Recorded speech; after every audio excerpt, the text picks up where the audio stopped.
తాకట్లో ఉన్న మీ బంగారాన్ని నమ్మి కష్టాల్ని కాంపౌండ్ వాల్ దాటించే one and only solution Prime Gold Hub మాత్రమే. కాంటాక్ట్ 8499938881. పోలీసులపై తిరగబడ్డ గంజాయి బ్యాచ్ లోపం ఎక్కడుంది? విషయం ఏంటి అంటే ఆంధ్రప్రదేశ్లో మామూలుగా కాదు, గంజాయి విచ్చలవిడిగా దొరుకుతుంది అని చెప్పేసి గత ప్రభుత్వం నుంచి కూడా తెలుగుదేశం పార్టీ కావచ్చు, జనసేన పార్టీ కావచ్చు గట్టిగా గగ్గోలు పెట్టారు. రైట్, తీరా ఇప్పుడు కూటమి అధికారంలోకి వచ్చిన తర్వాత మరి ఆ గంజాయిని ఎంతవరకు కంట్రోల్ చేయగలిగారు అంటే తగ్గించుకుంటూ వస్తున్నాం అని చెప్పేసి ప్రభుత్వం పదే పదే చెబుతుంది. అఫ్కోర్స్ అందులో వాస్తవం ఉండవచ్చు, కానీ కంప్లీట్గా అయితే ఆ నిర్మూలన అనేది జరగలేదు. సో మరి లోపం ఎక్కడున్నట్లు? చివరికి ఆ గంజాయి సేవించిన యువకులు, సరే ఇక్కడ యువతులు లేరులే కానీ యువకులు, అసలు వాళ్ళు ఒళ్ళు మరిచిపోయి ఏం చేస్తున్నారో కూడా తెలియని పరిస్థితుల్లో చివరికి పోలీసులకే రక్షణ లేని పరిస్థితి. పోలీసులపైనే లాఠీలు లాక్కొని వాళ్ళ మీదే తిరగబడుతున్నారు అని అంటే అది కూడా అర్ధరాత్రి. సో ఏం చేయాలి?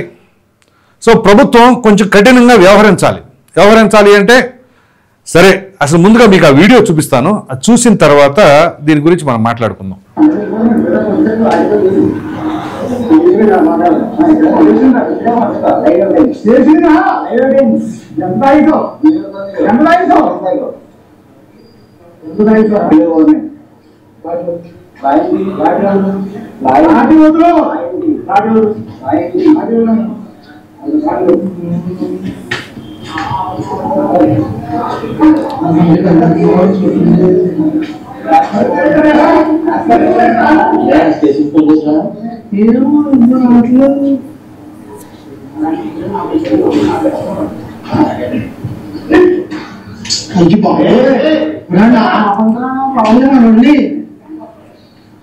చూడండి,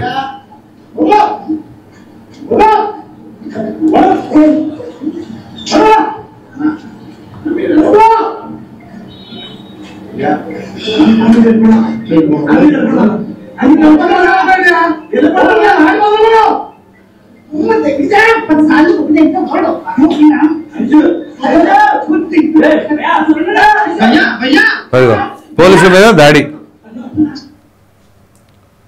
సో ఇక్కడ కనుక మీరు గమనించినట్లయితే ఆ కానిస్టేబుల్ చేతిలో ఉన్న లాఠీని పట్టుకొని వదలమంటే వదలకుండా తిరిగి ఆ పోలీస్ పైనే దాడి చేయటం.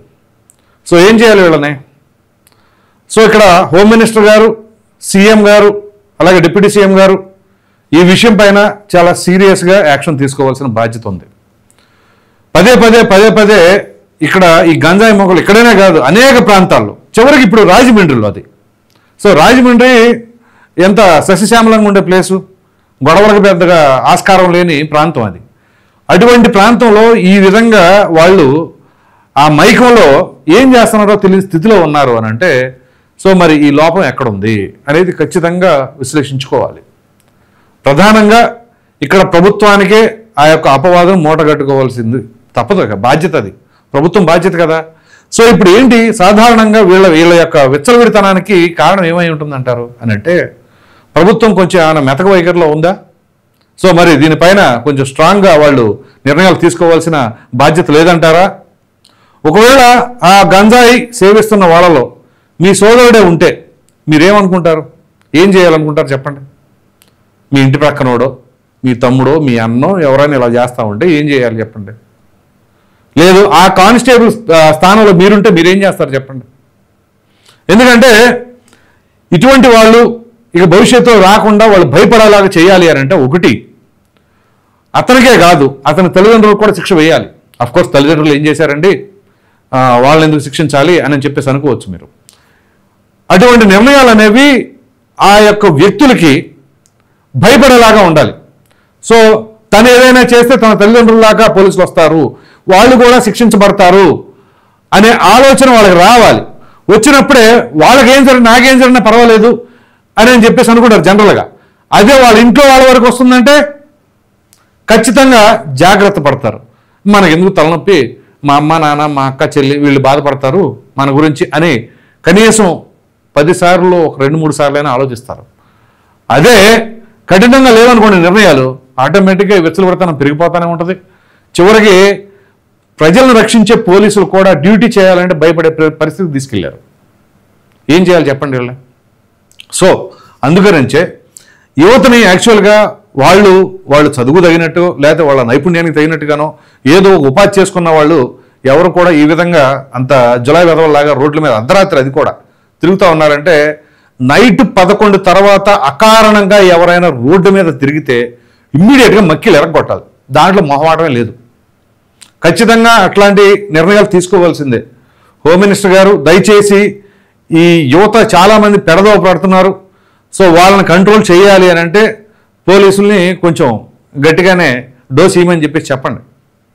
లేకపోతే చివరికి ప్రభుత్వాన్నే నిందిస్తారు. ఖచ్చితంగా అల్టిమేట్గా ప్రభుత్వం బాధ్యత వహించాలి కదా.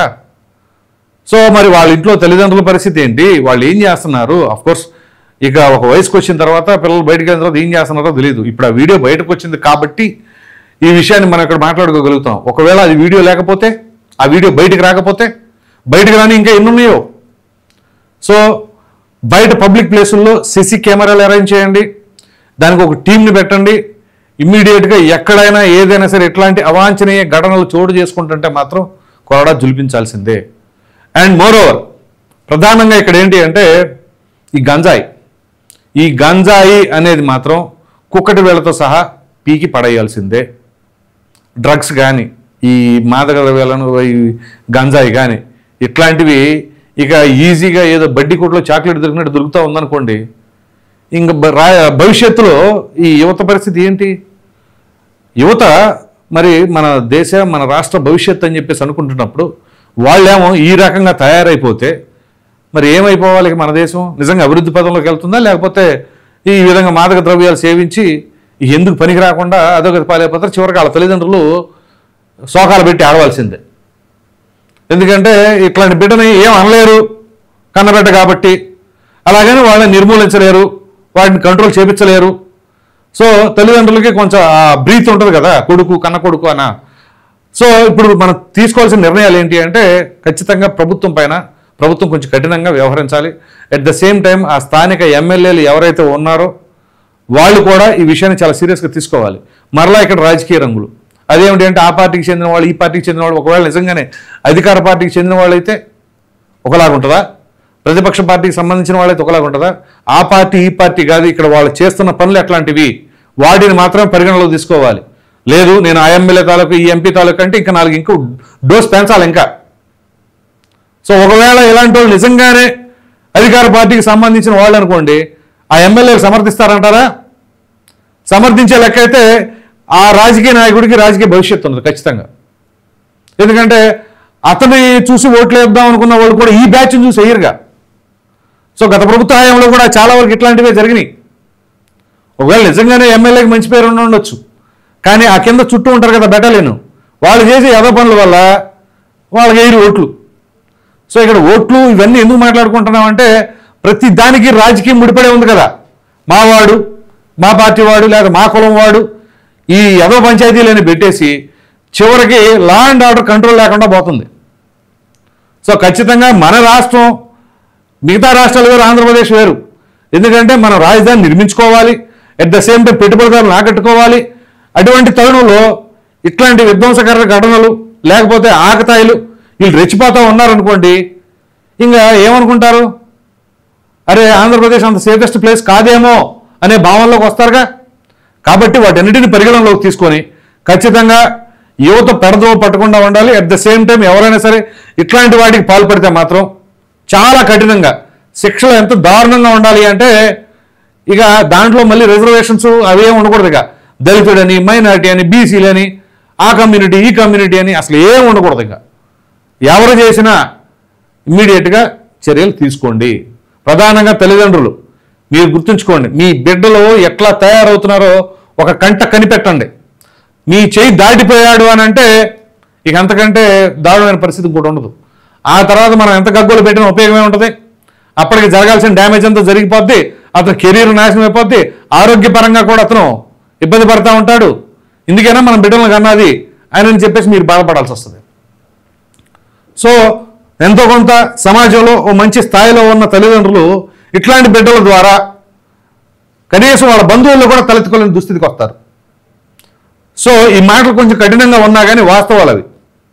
సో వాటన్నిటిని దృష్టిలో పెట్టుకొని మీ బిడ్డల భవిష్యత్తు, ప్రధానంగా తల్లిదండ్రులు కూడా ఒక కంట కనిపెట్టుకోండి. అట్ ద సేమ్ టైం ఆ సావాసాలు ఎలాంటి, వాడు ఏం చేస్తున్నాడు, ఏ టైంకి ఇంటికి వస్తున్నాడు, మరి అంతకుముందు ఎక్కడ తిరిగాడు, ఎటువంటి అలవాట్లకి బానిస అయిపోయాడు, అవన్నీ కూడా ఒక కంట కనిపెట్టుకొని కొంచెం జాగ్రత్తగా చూసుకుంటే మీ బిడ్డల భవిష్యత్తు మీరు బాగు చేసుకోవడం అవుతారు. లేదనుకోండి చివరికి ఇదిగో ఇట్లా తయారవుతారు. పోలీసుల పైన రివర్స్ అవుతాడా?